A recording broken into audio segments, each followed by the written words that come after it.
Good morning everyone. आज हम देखेंगे chapter 27 drug acting on blood and blood forming organs का पार्ट 5। इसमें हम डिस्कस करेंगे हेमोस्टैटिक्स। तो फर्स्ट हम देखते हैं what are haemostatics. Haemostatics are the agents used to control blood oozing from minute vessels. तो हेमोस्टैटिक्स जो होते हैं ये एजेंट्स होते हैं जो कि यूज करते हैं to control blood oozing. Blood oozing means जब भी कोई वाउंड होता है या फिर रप्चर होता है स्किन का, तो वहाँ पे जो माइन्यूट वेसल्स है वो ब्रेक होती है और वहाँ से जो ब्लड निकलता है to control that blood oozing, और उसको बाहर निकलने से रोकने के लिए और क्लॉटिंग करने के लिए हेमोस्टैटिक एजेंट यूज करते हैं। They are not effectively combat bleeding from arteries and veins due to intravascular pressure.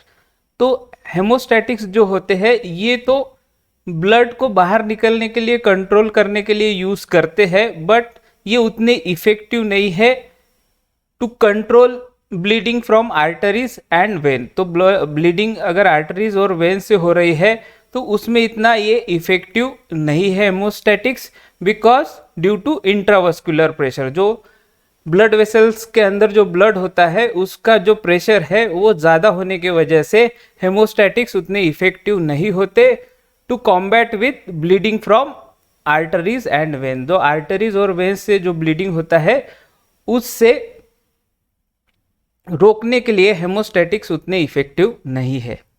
The haemostatics are absorb from the site of application after varying period of time. तो ये हेमोस्टैटिक्स क्या होते हैं, जो भी wound है जहाँ पे भी हमें रप्चर हुआ है या फिर स्किन डैमेज हुई है वहाँ पे अप्लाई करना है, मीन्स लोकली अप्लाई करते हैं हम उसे, वहाँ से ये एब्जॉर्ब होता है with varying period of time. Means अलग अलग हेमोस्टैटिक्स का एब्जॉर्ब होने का कैपेसिटी अलग अलग होता है, कोई जल्दी एब्जॉर्ब होता है, कोई डिले एब्जॉर्ब होता है, और डिपेंड अपॉन दिस पीरियड जो ब्लड का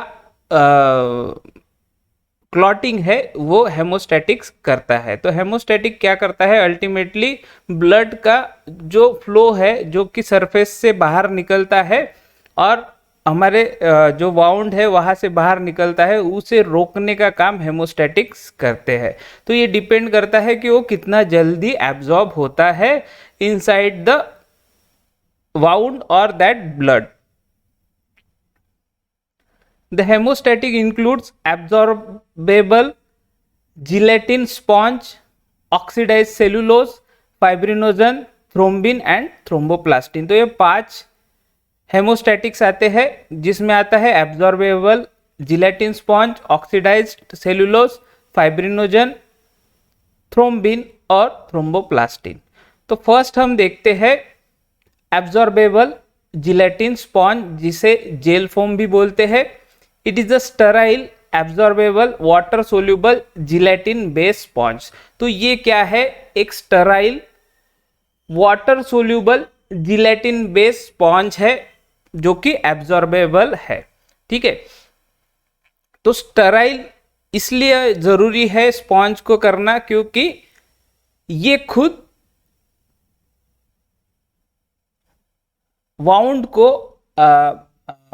वाउंड को कोई अफेक्ट ना कर सके। मीन्स जो एब्जॉर्बेबल मटेरियल हम यूज कर रहे हैं, जिलेटिन यूज कर रहे हैं, ये बैक्टीरियल फ्री होना चाहिए, माइक्रोबियल फ्री होना चाहिए, जिसकी वजह से हमारे वाउंड को कोई इफेक्ट ना हो, कोई साइड इफेक्ट ना हो। इसलिए हमें जिलेटिन स्पॉन्ज को स्टेराइल करना जरूरी है। It is used mostly for the control of capillary bleeding. तो इसको मोस्टली यूज करते हैं टू कंट्रोल कैपिलरी ब्लीडिंग। जो कैपिलरी ब्लीडिंग होता है, जो खरोच वगैरह आती है, तो उसको कंट्रोल करने के लिए, उसके ब्लीडिंग को कंट्रोल करने के लिए एब्जॉर्बेबल जिलेटिन स्पॉन्ज यूज होता है। For this purpose it is frequently moistured with sterile isotonic sodium chloride और with thrombin solution before use. तो to control capillary bleeding means capillary का ब्लीडिंग को कम करने के लिए और स्टॉप करने के लिए इसको फ्रीक्वेंटली मॉइस्ट करके रखते हैं sterile isotonic sodium chloride solution में या फिर थ्रोम्बिन के सॉल्यूशन में बिफोर यूज करने के पहले इसको स्टेराइल आइसोटोनिक सोडियम क्लोराइड में मॉइस्ट करके रखते हैं या फिर थ्रोम्बिन सॉल्यूशन में मॉइस्ट करके रखते हैं, जिसके वजह से ये और इफेक्टिव हो जाए और जल्दी ब्लीडिंग जो है वो स्टॉप हो जाए। Since it is completely absorbed in 4 to 6 weeks, it may be left in place after the closure of an operative wound। तो ये जो है एब्जॉर्बेबल जिलेटिन स्पॉन्ज ये एब्जॉर्ब होता है 4 से 6 वीक में, मीन्स 1 to 1.5 मंथ लगता है इसको एब्जॉर्ब होने में इनसाइड अवर बॉडी। तो इसको क्या करते हैं, इसको वही का वही छोड़ देते हैं और जो भी ऑपरेटिव बाउंड होता है वहां पे इसको रख के छोड़ देते हैं, जिसके बाद ये महीना 1.5 महीना में वहां पे एब्जॉर्ब होता है और वहां का जो ब्लीडिंग है और लीकेज है ब्लड का उसको स्टॉप करता है हमारा absorbable gelatin sponge. It is usually available as cones, packs, powders and sponge. तो ये जो है एब्जॉर्बेबल जिलेटिन ये कोन्स में अवेलेबल होता है, पैक्स में अवेलेबल होता है, in the form of powder available होता है और हमारा स्पॉन्ज में अवेलेबल होता है।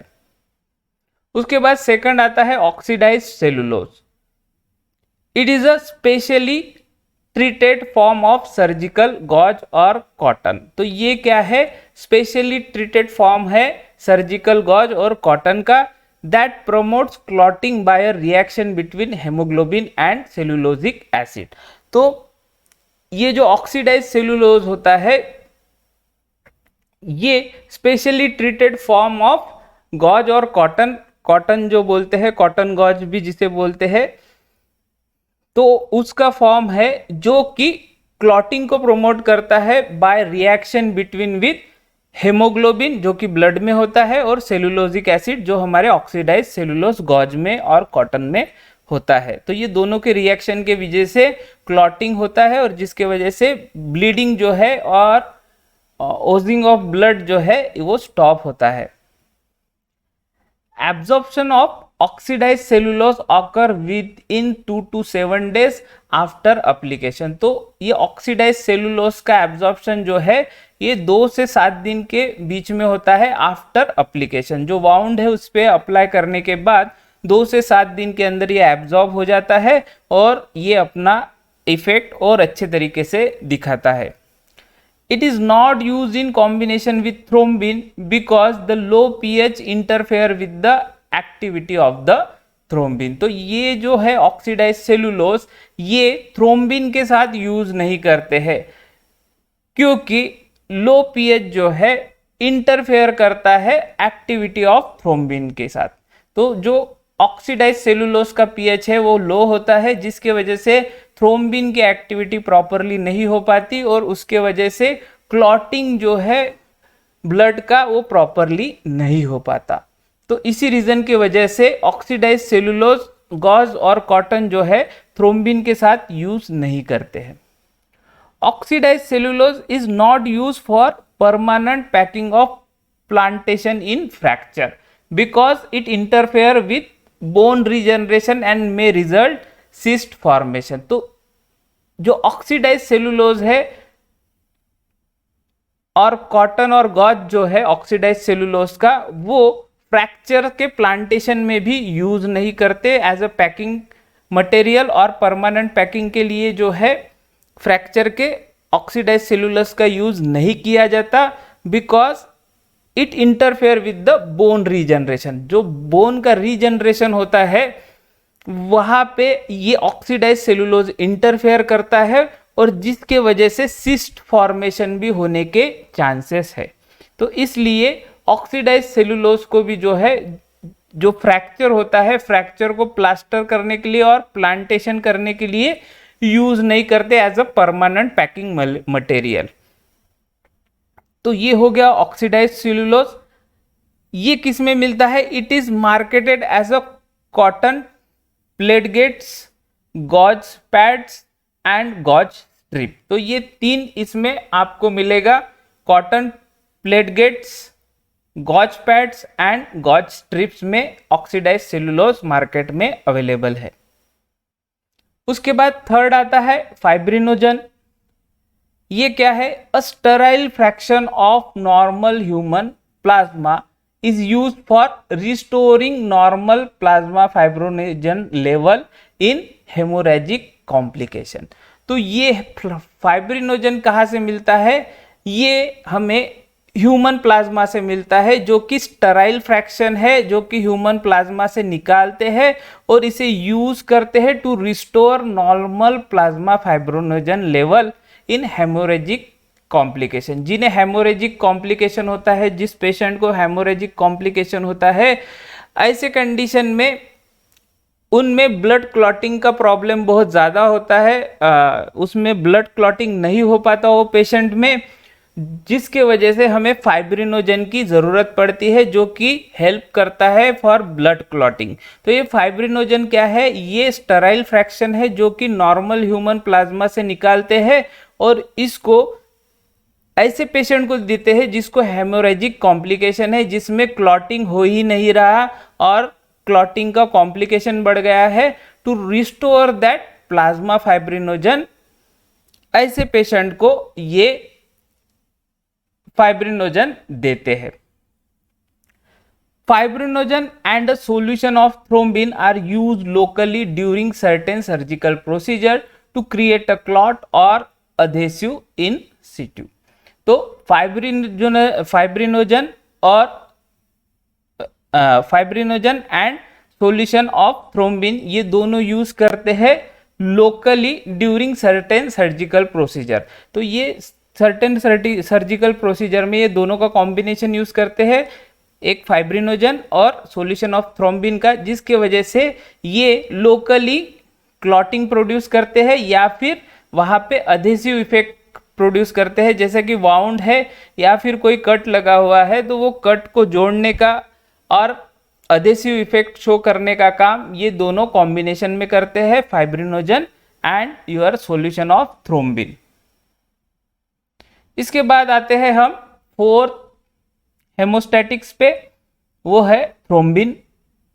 It is obtained from बोविन plasma. अभी बोविन क्या होता है? बोविन nothing but a type of your buffaloes और बुल्स, है ना। तो ये जो है भैंस और सांड की कैटेगरी में आते हैं। तो इनके प्लाज्मा से ये थ्रोम्बिन मिलता है। Thrombin has many application in surgery. Thrombin के बहुत सारे एप्लीकेशन है in surgery. It is use in conjugation with absorbable gelatin sponge has already been mentioned. तो हमने इससे पहले देखा है एब्जॉर्बेबल जिलेटिन स्पॉन्ज में ये थ्रोम्बिन जो है हम यूज करते हैं to clot the blood. In addition the material may be used alone either in powder form or in solution to control capillary bleeding and to promote adhesion of tissue surface। तो ये जो है thrombin, ये material एक तो alone use करते हैं इन the form of powder या फिर सॉल्यूशन फॉर्म में यूज करते हैं टू कंट्रोल कैपिलरी ब्लीडिंग। जो कैपिलरी ब्लीडिंग होता है उसे कंट्रोल करने के लिए और क्लॉटिंग इफेक्ट देने के लिए थ्रोम्बिन को पाउडर फॉर्म में या फिर सॉल्यूशन फॉर्म में यूज करते हैं, या फिर to promote adhesion of tissue surface. जहाँ पे कट लगा हुआ है या फिर वाउंड है, यानी मीन स्किन जो है रप्चर हो गई है, उन्हें जोड़ने के लिए as a adhesive effect thrombin show करता है। तो थ्रोम्बिन क्या करता है? टिश्यू सरफेस जो होती है उसको जोड़ने का काम भी थ्रोम्बिन करता है। For example, it is a valuable agent for the fixation of skin implant. जो स्किन इम्प्लांट होता है, स्किन इम्प्लांट और प्लास्टिक सर्जरी में जो स्किन इम्प्लांट करते हैं वहाँ पे फिक्सेशन करके और अधेसिव एजेंट करके थ्रोम्बिन को यूज करते हैं। Thrombin should be used only for topical application. तो थ्रोम्बिन जो है ये टॉपिकल एप्लीकेशन के लिए ही यूज करना चाहिए, सिस्टेमिक यूज के लिए इसको यूज नहीं करते हैं। It is marketed as a powder in vials. तो ये मार्केटेड जो होता है थ्रोम्बिन, ये पाउडर फॉर्म में होता है और इसकी वायल्स मार्केट में अवेलेबल होती है। Despite it's बोविन origin, official thrombin appears to be non-antigenic when used topically। तो ये बोविन ओरिजिन का होने के वजह से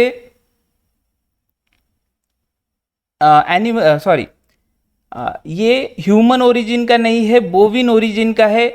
फिर भी जब भी हम इसे अप्लाई करते हैं किसी पेशेंट पे टॉपिकली, तो भी नॉन एंटीजेनिक इफेक्ट शो होता है। क्यों? क्योंकि ये बोविन ओरिजिन से है, एनिमल ओरिजिन से नहीं है। मीन्स ये ह्यूमन ओरिजिन से नहीं है। बोविन origin nothing but antigen kind of material, but हमारी बॉडी इसे एक्सेप्ट कर लेती है और ये नॉन एंटीजेनिक इफेक्ट हमारे बॉडी पे शो करता है। इसके बाद आते हैं हम थ्रोम्बोप्लास्टिन पे। It is prepared from the acetone extracted brain and or lung tissue of freshly killed rabbit। तो ये थ्रोम्बोप्लास्टिन हमें किससे मिलता है? किल्ड रैबिट से, जो कि फ्रेशली किल्ड रैबिट है, उसके एसीटोन एक्सट्रैक्टेड ब्रेन से और लंग टिश्यू से हमें थ्रोम्बोप्लास्टिन मिलता है।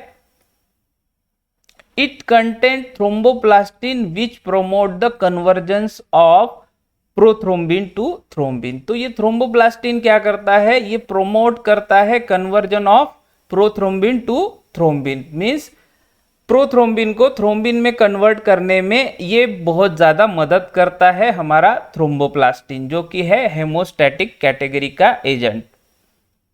It is used for the determination of prothrombin time and activity of the blood, a important guide in anticoagulant therapy। तो इसको यूज करते हैं to determine prothrombin time. Prothrombin time को डिटरमाइन करने के लिए यूज करते हैं thromboplastin, as well as blood की एक्टिविटी कैसा है उसको भी चेक करने के लिए थ्रोम्बोप्लास्टिन को यूज करते हैं कि भाई ब्लड क्लॉट हो पाएगा कि नहीं हो पाएगा, उसमें फैक्टर्स अवेलेबल है या नहीं, क्लॉटिंग फैक्टर्स अवेलेबल है या नहीं, वो चेक करने के लिए भी थ्रोम्बोप्लास्टिन का यूज होता है। और जिसके वजह से इसको हम यूज कर सकते हैं ऐसे पेशेंट को जिसमें क्लॉटिंग फैक्टर का प्रॉब्लम है और उसे किस तरीके से हम एंटीकोआगुलेंट ड्रग का थेरेपी दे सके, इसमें थ्रोम्बोप्लास्टिन बहुत हेल्प करता है।